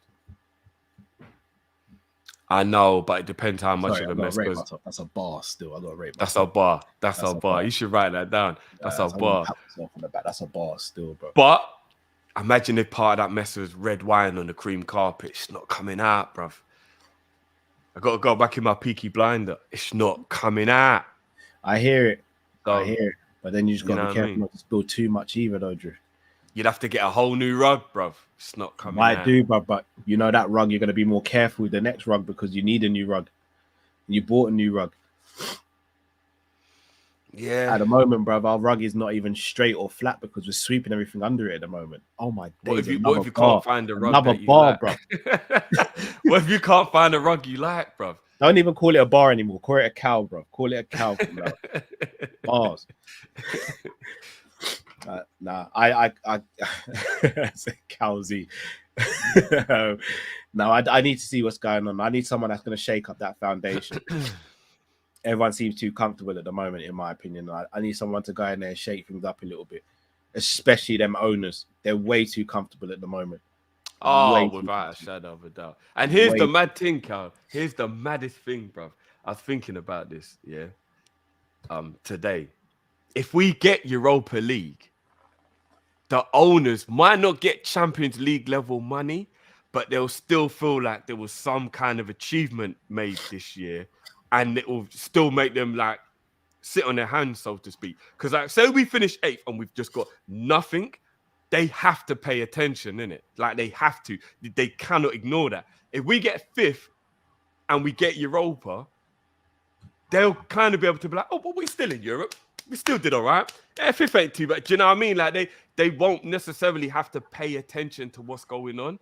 So it's almost like if we do get the achievement of European football, we've kind of shot ourselves in the foot for them fixing up. Do you get what I mean? Like it's mad, bruv. It's I'm mad. gonna be real, Drift. That's where Klopp's kind of got. He's got to have a backbone with these lot. I don't want to see Klopp being pally anymore. For them, bro. He works for them, man. Yeah, but that doesn't mean you can't have a backbone, bro. There's a reason why your woman will come home and be rude to you, but she wouldn't be rude at work to her boss. Because she can't be rude to her boss. With all due respect, I'm not even talking like no bad man or anything like that. My wife don't come home and just be rude to me like that, bro, because she knows I'm not going to tolerate that. Because she knows I'm not going to do the same to her. But with all due respect, I love my wife. She'll still be more rude to you than she would to her boss. That's the point I'm making, because she can't be rude to her boss. I doubt it, Drift. Like I'm not even trying to. Again, I'm not even trying to do the bad man thing. Like, bruv, it's my wife, I love my wife. I'll do anything for her, but bruv, she can't just walk through the door and start being rude, bruv. Like, it's gonna be addressed there and then. You'll check her, but she'll know there'll be a less consequence than if she did it to her boss. She's getting fired if she does it. Do you get what I mean? So it depends what she said, bruv. It could be a relationship ender as well, depending on what you say, bro. Now I'm just being real, bruv. Like you have to have boundaries, and Klopp and the owners seem not to have boundaries, bro. Like They don't seem to be. I just think he knows his place, bro. I just think he knows his place. I don't. That's part of the problem, bro. No, but I mean, he is their employee at the end of the day. We want him to do what we want him to do because we want it to benefit the team, because as the manager, it's his responsibility to a degree, etc., etc. But he is still an employee. Do you know what I mean? Like, you kind of have to have your respect for the people who pay your wages. Do you know what I'm saying? It's very difficult. It's very difficult. But at the same time, though, he needs to turn around. He needs to turn around to the no. Nothing like that. Brother, there's a reason I said I'm not. Bruv, you know what I'm like. My missus. I love my missus. How old are you? Rank yourself from 1 to 10. Don't use 7. Rest in peace, Kevin Samuels. No, far from a bad up or anything like that. We have boundaries in our relationship, innit? Like there's certain things she knows I'm not going to tolerate, and vice versa. She's not going to tolerate for me. Like, and I think it has to be like that with that. You know, psycho. You know, psycho. Oh man, yeah, you got psychos, but you got rest in peace, Kevin. But no, Drift. Put it this way, Drift. I don't think, like, say for example with Pep.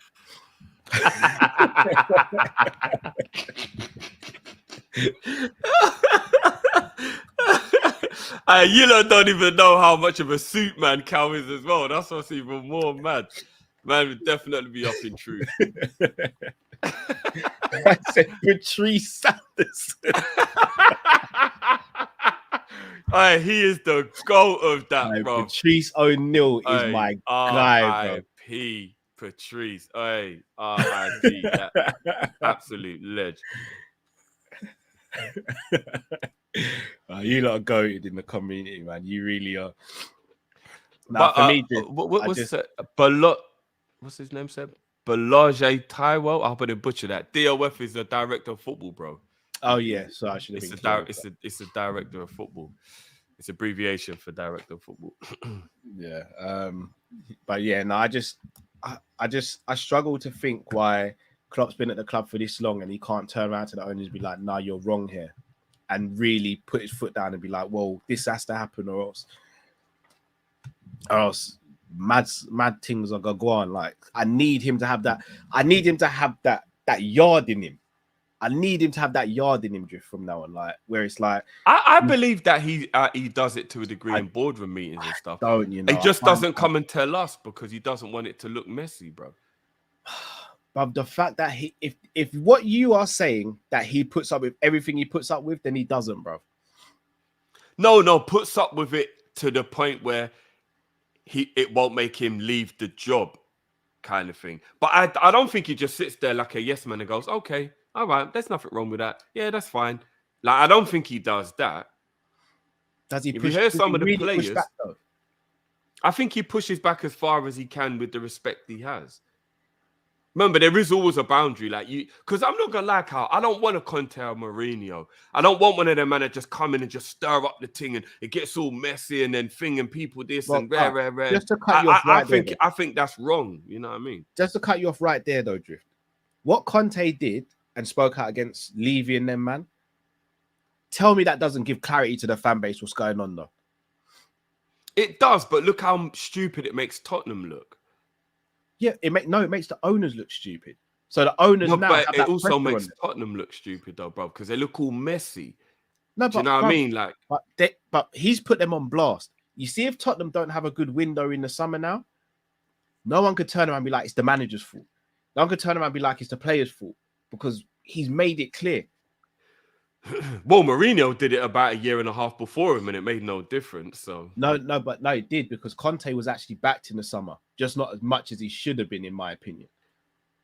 They didn't back him, bro. They didn't give him hardly anyone. Who they give him apart from Richarlison? What did they? They didn't give him anything, did they? Basuma, Richarlison, Perisic, Jed Spence. I mean, Perisic was free. He got back more than Klopp. No, because it was about 80 mil that came to in total, right? Basuma was 25, Richarlison was 50. It still wasn't like a lot of money, Richarlison was 60, bro. was he? Yeah, that dog face, bro, was 60. All Jed right, Spence was 100, about 100, Jed, no, about Jed 100 Spence was mil. about 20. Dan Juma came. Pause. No, that was in January.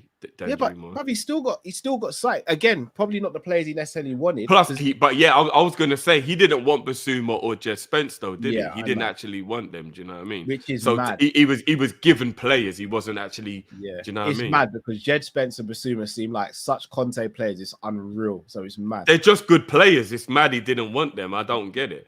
But especially Jed, bro, Jed Spence for that right wing back role. I don't understand for the life of me how he weren't getting any game time. It's just wild to me. Yeah. But hey, Drift, I'm gonna ask you to start reading through the super chats, please, bro, because I need to blow my nose and part of my brain might come out as well. So I don't want to be on camera. And I do. Big up Pimp as always. It says that Cal, this one's for I never bro. doubted you. I still love you. Big up Jay as always. We could get younger as opposed to Mane. I agree with that. Again, it's just purely from an emotional point of view why I would get Mane. Now, big up Bayesian as always, guys. Make sure you go and check out Bayesian as well. Said big up my brothers. Drift, if Klopp only did things differently, I would never have gone Klopp out and would have given him time. Oh yeah, Cal. By the way, do you know that Bayesian's Klopp out? Yeah, I know. Okay. Yeah, Bayesian, man. I don't agree, but I can understand from the reasons he's given why it's Klopp out. And again, just to say, Klopp could have changed the system 10 games ago still, but chose not to. So let me go back to blowing my nose. But he goes on to say, if he shows that he can continue to show things, then you know it'll change. Bayesian, just come back to the light, man. Just come back to the light, Bayesian, man. You know what I mean? Just come back. Mano, is Brendan a better tactician than Klopp? Yes and no. I think Brendan was better than people give him credit for, but I think Klopp's also better than people give him credit for. Klopp's better than Brendan. Brendan was just more willing to try new things. Yeah. That's a good way to put it. Amarat, I hope I haven't butchered that. James' biggest achievement is being compared to Trent. Yeah, I rate James. I'm not gonna lie. I think James is a brilliant player, but it is a joke that people just dismiss how poor he can be defensively and just act like it's like not a thing, and he'll give away penalties and whatever. No one will say anything, but then and his availability is bad. Like his availability is terrible. He winds me up from an attacking standpoint. I feel he always slows stuff down for Chelsea. He plays almost with a laziness that really winds me up. And he's got a bit of an arrogant swag about him when he's trying to attack. It's not swaggy though. It just seems like it's slow. Yeah, I know Berbatov was swaggy with it, but he was slow with it. He's swaggy, but he was slow. Like he is a goal threat though. James is a goal threat. Depending on who's in the team. Last season he was anyway. Yeah. GR. I never doubted you. This is good. Alexander says budget ain't an excuse for terrible transfer strategy. I disagree. I think your budget kind of is what your transfer strategy is always based around. I've said if I send you to the shop with a shopping list, but I don't give you enough money for everything on the shopping list, it's my fault. You can't be blamed for not coming home with the ingredients. I should have given you more money.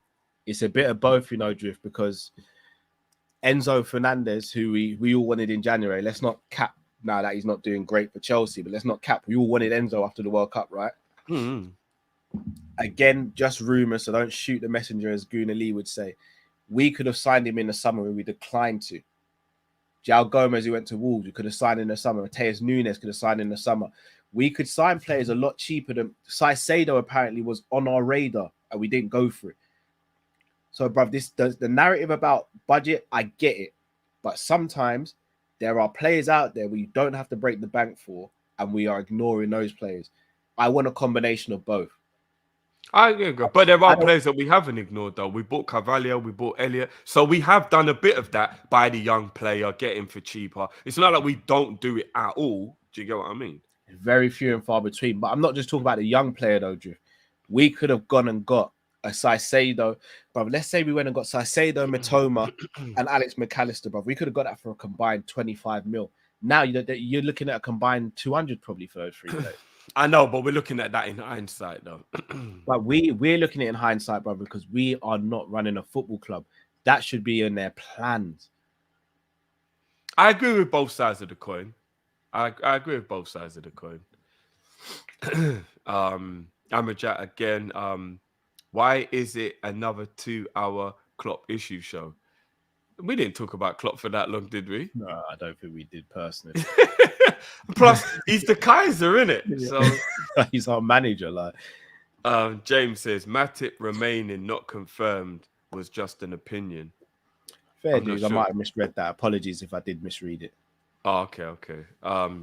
Andre, Matip versus Fabinho, 100-meter sprint. Matip. Who's the winner? Matip. Yeah, Matip smokes him. Especially once Matip gets going. I think Flacco might be quicker in the first 10 yards, but Matip, once he gets going, he'd absolutely say first 5 yards, bro. I think even going 10 might be. I love Flacco, but pace and speed has never been his thing. Like, yeah, Matip would blitz him, but Matip will probably pull up.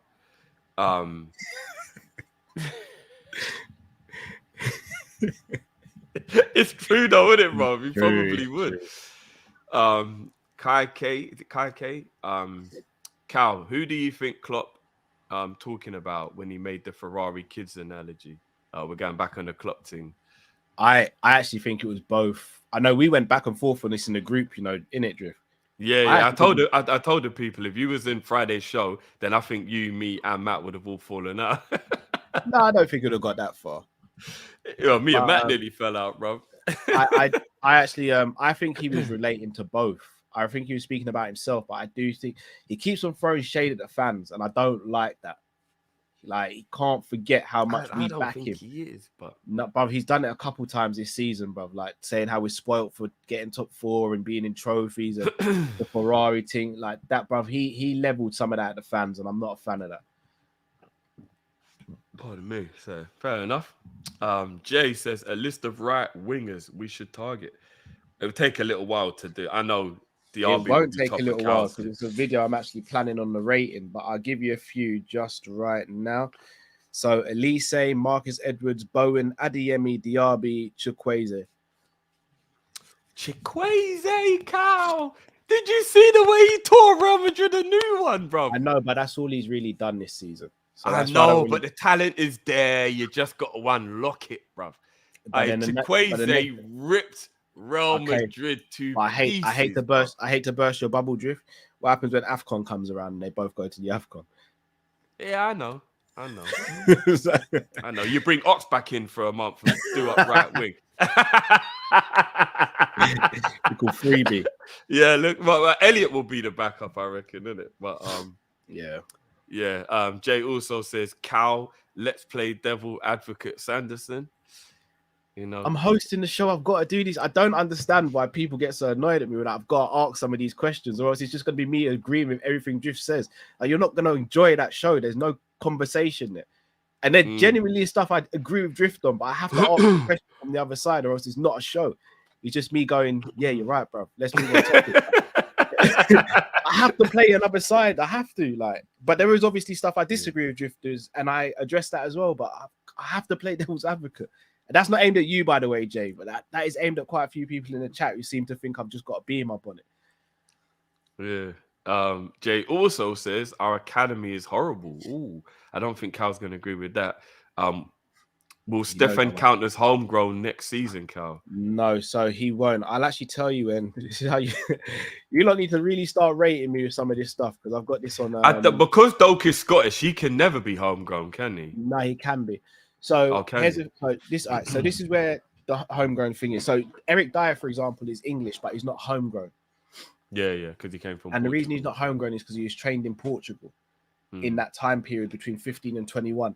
However, Doak, because he's at Liverpool, in the same way Cesc Fabregas was at Arsenal, Cesc is counted as a homegrown because between the ages of 15 to 21, he'd spent 3 years in that country. Okay. So it's not just about being English and Welsh. It's about being where you. So Bashetic, and I'll get you the actual season where Bashetic will become homegrown, because Curtis Jones will become homegrown for us next season. So Bashetic will be homegrown for us. Where are we? In the 24-25 season. Hold on. No, it won't. Bashetic won't be homegrown for us until 26-27. But the beauty of it is that with him being under 21, you don't have to register him, no, do you? No, you don't have to. So it doesn't matter anyway with Bashetic, innit? That's the good thing. So Stefan Bashetic at the moment is 18. So yeah, we still got time. So he'll turn 18. No, so he'll turn 19 in October. So yeah, he'll be fine. Kelleher's another example. Kelleher's not English or Welsh, but he's counted as homegrown because he's been at the club. Nat Phillips actually isn't counted as a club homegrown player, but he's an associated homegrown player. Cool. Team Michael, Kefram Turam has world-class potential. A lot of people are talking about Turam. Yeah, he's still. a beast. Yeah, a lot of people are talking. If we couldn't get Kone, he'd be the next one on the list I'd want. Yeah, but there's 50-60 million is being touted about for his price tag. You know? Again, in January it wasn't Drift, but because everyone now is looking for a DM, they've got jumping on it. Yeah. Again, man, we missed a boat on some of these players, man. Big up Eastwood as always. It says Gravenberch is better than Jude in his opinion. He is a sleeper signing that would immediately start. I wouldn't go with better, but I definitely think he'd be a brilliant signing, and he's on a level. I think a lot of people are sleeping on him because he hasn't had a good year at Dortmund. I mean at Bayern, sorry. He's a brilliant player, Gravenberch. James says McAllister plus Mount and a double pivot of Ugart and Trent. Ooh, Trent in a double pivot. Well, we're really putting him in midfield now, yeah? I don't know if I would start him like that. I just like when he's right back and then he floats in there. Do you know what I mean? But I get what James is saying, actually, because technically he's saying we start as the three, McAllister, Mount, and Ugart will be the three. And then as McAllister and Mount push forward, Trent goes in and then makes the pivot in the midfield. Yeah, I get what he means, actually. So he means he's at right back, but then he does the inverted and he pushes in and does... Yeah, that could run. That could really change how we view it, because I'll be real with you. A Konate injury means we can't play Trent as an inverted. We can if we've got a proper DM though, Cal. No, it's because a lot of people are doing the running for the midfield. If you've got a midfield that can do its own running, then I don't think it's as big of a deal, bro. It is, because the reason it is, Drift, because if you're dragging your DM over to that side, all that team we're playing against is going to do, they're going to keep on attacking down the left to drag the DM out, and then they'll just start attacking through the middle, and then there'll be 1-on-1 or 2-on-1 or 3-on-2 with Virgil and potentially Robbo. But that's when Ugart would drop in, though. Do you get what I mean? No, so, like, say you're pulling them about, Drift. It's a lot for one man to do. Yeah, no, I get it. It is a lot. You're right. It is a lot. But say you've got a less pacey, strengthy player who's playing in that position. I'm going to say Garvidal for the sake of it, not because I think we can sign him. But I'm just going to say, so he's the one that was trying to do what Konate does, but he doesn't have the pace of Konate. But you wouldn't be as worried if Ugart's dropping in, because then effectively what you're just doing is shuffling the pack a bit, and people are just changing the position for what they're doing in that specific time, and then you reshuffle. So Ugart means Guavidal goes over, but then he doesn't have to be as fast because there's cover that's dropped in. Where Flacco can't do that because he ain't got the legs anymore, that's why it's so important Ibu's got the pace, because he's almost got to like do both. But if your DM can drop in, you've got less to worry about. Do you get what I mean? So I do think if you've got a proper DM, it's not as worrisome that you don't have someone as quick as Ibu coming over and covering. But I get your point. It's a lot of running and moving around and stuff. But everything you broke down tactically, I understand and I agree with. I just would worry. I would worry. Like, I think again, I don't want to put out in the atmosphere, but we're a Konate injury away or Konate suspension from reverting back to type, because we ain't going to get someone else like a Konate to back up Konate. Yeah, I know what you mean. So And this doesn't work with Joe Gomez playing in centre back. And it has to be perfect, because when everybody sees somebody move, they've got to move. And as soon as one person doesn't move, all of a sudden you're fucked. So everyone's always got to be switched on, totally switched on constantly. It's the one-on-one defending for me. Like, Drift, when I see Konate going into a duel with someone, I'm so comfy. You see, when I see Joe Gomez going into a duel, I'm sitting there going, this is a 50-50 here. Yeah. I know what you mean, yeah. Same with Matip at the moment. With Konate, I'm just sitting there comfy, like, he's going to bully him. Lovely. Back on the attack now. So. No, I hear that. Plan Boy says, Drift, I don't think Pep Guardiola says things like, I don't have time to coach. Yeah, but Guardiola's also got £50 million backup players in every position, Plan Boy. So he's got the luxury, isn't it? Again, that's a bit of a false narrative this season, you know. He hasn't actually got £50 million backup players in all positions. His backup team is actually not great. Hold on a minute. Hold on a minute. Is Cal back in Guardiola here? Hold on. What's going on? No. What's going on? Hold on. No. If I'm not mistaken. Cal, what's going on, bro? No. Are you back in Guardiola? No, but again, I'm fair, bro. Like, if I got called out. Bro, I applaud it, bro. I never thought I'd hear you back Guardiola bro. I didn't say anything when you said it, but you see when Klopp says things like, I don't get a chance to coach, and I'm like, what are you doing then? Like, that should be your only job. Bruv, Ortega. He means because there's just so many games that he doesn't get a chance because you got recovery, you got to travel. That's what he meant, not because he actually can't coach. Like, you know, like if you're playing all the time, then you know what I mean. You haven't got time to do it. Give me a sec. Yeah. Bless her. Carms says, Ndicka for free, Caicedo, Nunes, and Elise, and we build from there. Yeah, I wouldn't have a problem with that. Elise, I know Cal named him off. Elise, I'm not going to lie, he's a talented guy, man. I think he's got to move to a club better than Crystal Palace to fully fulfill his potential. But yeah, man, Elise is the shit. I love Elise. I actually think he suits City better more than how he suits us, though, if how we play. I don't know, man. He's got that young Mane vibe about him, don't you think? Oh, no. I think he's got more of a young Mahrez vibe about him. Oh, do you? Yeah. I think Pep at City, I think would... Not to say Klopp couldn't get a sick tune. No, he's quicker than Mahrez, though, bro. He's got that Mane about him, bro. No, I don't think he's any... I think he's way more similar to a Mahrez than a Mane. Are you just saying that because he plays on the right, though? No. Just the way he plays, like he'll slow play down and then he'll beat a man. Whereas Mane was get the ball, look up, and I'm gonna just move. No, bro. Don't remember that's what Peak Mane used to do. Peak Mane would stop you and then go, and you just couldn't do nothing about it. That was literally what Peak Mane used to do. Bro. Elise strikes me more of a technical wizard, whereas Mane wasn't a technical wizard. But he's more skillful than Mane. Yeah, not even skillful. The way he drops the shoulder and. Like the way he'll kind of wait to see, or kind of he almost waits to makes the defender bluff before he makes a move. Like he's quality. Look, I'm not sitting here saying I wouldn't take Elise. I'd love Elise at Liverpool. I just think his playing style potentially, as things stand, suits Man City better than ours at the moment. Jamrock says, Ndicka on a free. He's going up with a thing. So we're the same as the last super chatter. And then Maxon Lecroc. I don't actually know who this is. Do you know who this is, Cal? No.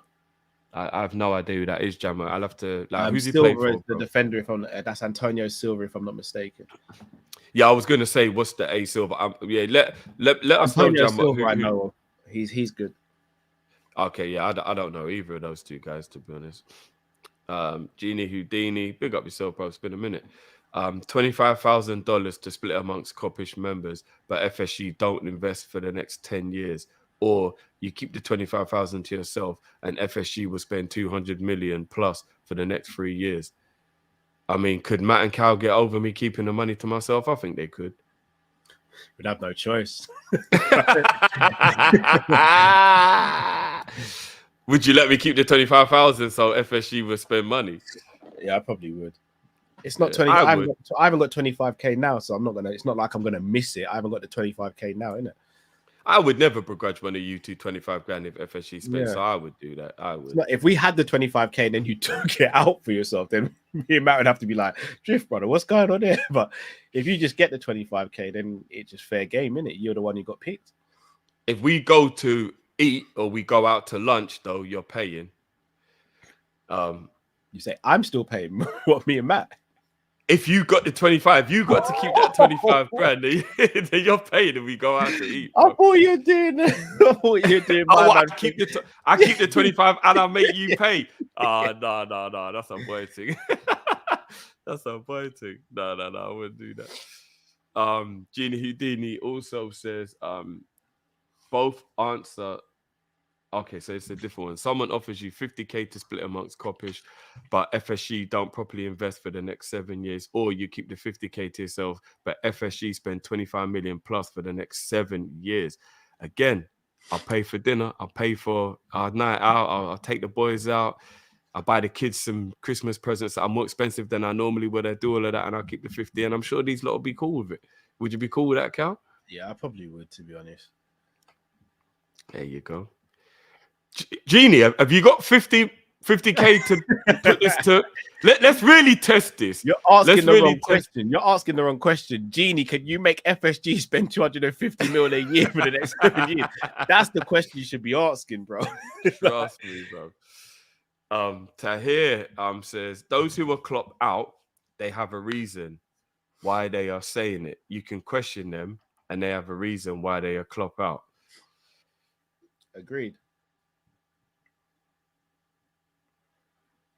So he's making a statement rather than a question. Okay, agree completely. I'm guessing that to hear might be Klopp out then. Are you Klopp out to hear? To Michael, Laz, will you take Eze? Who would you rather have out of Eze or Elise? I knew you were gonna ask. Flip's sake, I wish I got there first, bro. Which one would you rather have? Flip's sake, Drifty, man. For what we need, Elise. Okay. Eze. So if we played with a 10, I'd be tempted to go Eze. I think it's a flick of a coin. I think they're both brilliant players. I think it's a flick of a coin. Both the chat's actually split as well. Yeah. I'm seeing a lot of Elise, but I saw a lot of Elise earlier. I think it's a flick of a coin. Tafsir says, I'm taking both. There's always one. You know what?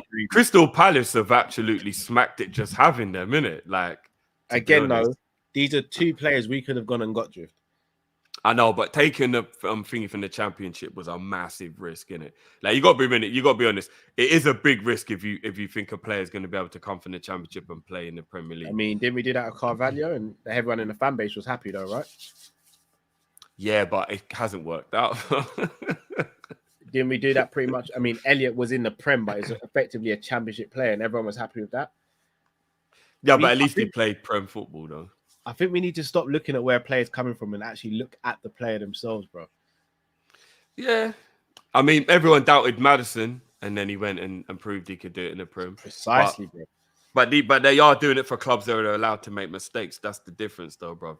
But they'll also be doing it at our club, and we got better players and a better manager. And we got to be honest, brother. A lot of people say that Elliot isn't good enough. So an example of a player we've done it with, people are like, well, he's not good enough. So it's like, that's the risk of bringing that guy in, isn't it? But you got better coach and you got better players around them to help them to navigate as well, though.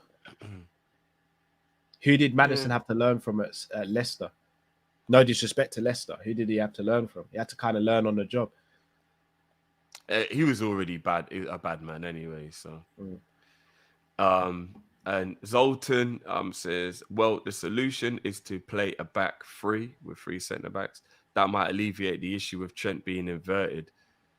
I don't like playing a back three, though, man. I think a back three is basically accepting or admitting to the rest of the league that you don't feel comfortable and you don't think you're good at defending.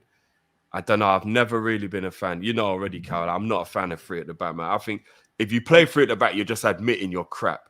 Drift, we played 3 at the back last night. No, we played 4 at the back and then we inverted. We played 3 at the back, Drift. And we are crap at the moment, bro. We played 3 at the back, bro. It's because Trent covered the right back position now and again, bro. We were playing 3 at the back. We were playing 3 at the back in attack, 4 at the back in defense. That's what we was doing, bro. Not really, bro. But Robbo if you playing, have you seen Robbo's heat map, bro? Robbo barely crossed the halfway line. The only time Robbo crossed the halfway line was when he got the assist. Which Jota won on the edge of the box, which we forgot to talk about when we was talking about Jota's contribution to the game. I watched it back and I was like, oh yeah, we forgot Jota's the one that won the ball back on the edge of our box for when we did that counter-attack and we scored that Salah goal. So yeah, big up Jota. Tahir's back again. If I don't see no new players or if there's no improvement next season, then I'm Klopp out. Okay.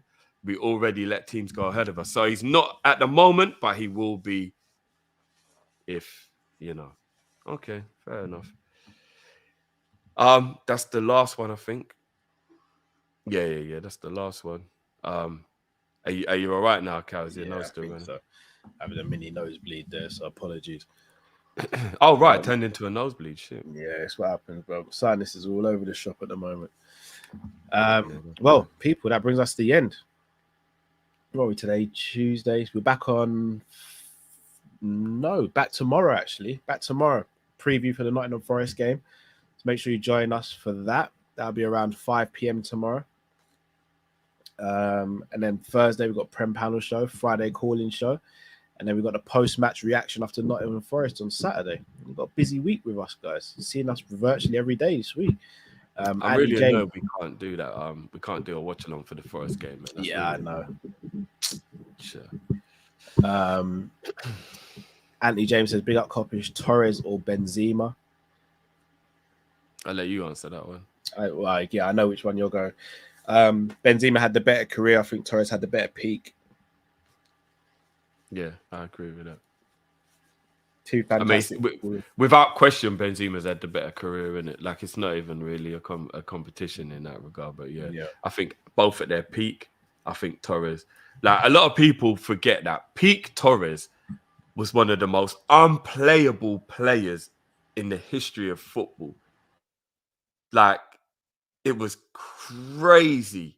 And I know his peak only lasted 2 years, but my word, what a 2 years that was, man. I think before we signed him, he was playing at a very high level as well. He was, but he peaked at Liverpool, though. I definitely think. Yeah, he had better players around him as well, though, innit? Torres was special, man. I miss Torres, man. Same here. People, massive thanks for joining us. As I said, we'll be back tomorrow around 5 p.m. UK time, so make sure you join us for that. Nottingham Forest preview with a couple of Nottingham Forest fans as well, so that'll be nice and fun. Get an opposition view on that as well. If you haven't already, guys, please do smash that like button. Also, subscribe if you're new to the channel. If you haven't subscribed as well, guys, we can see the statistics in the back end. A lot of you are watching, not subscribing, guys. It's just a button to press, and it really does help the channel to grow. We're on the road to 30K. Yeah, 60% of our viewers haven't subscribed, Cal, man. It's frustrating. Come on, guys, man. Just hit that subscribe button, man. Yeah, just hit that subscribe button. We should easily have been on 30 by now, and I don't even mean that in a big-headed way. Like, we just should have hit 30 by now, guys. Come on, man. Yeah. I'm sure a lot of you have just forgotten. Just go and smash that subscribe button. Hit that button. Touch a button now. But no, we will be back tomorrow, people. Thank you for joining us. Until we see you next time, have a good rest of the day, evening, or night, wherever you are. Stay safe, stay blessed. We're Kop-Ish, and we're out, people. Take care.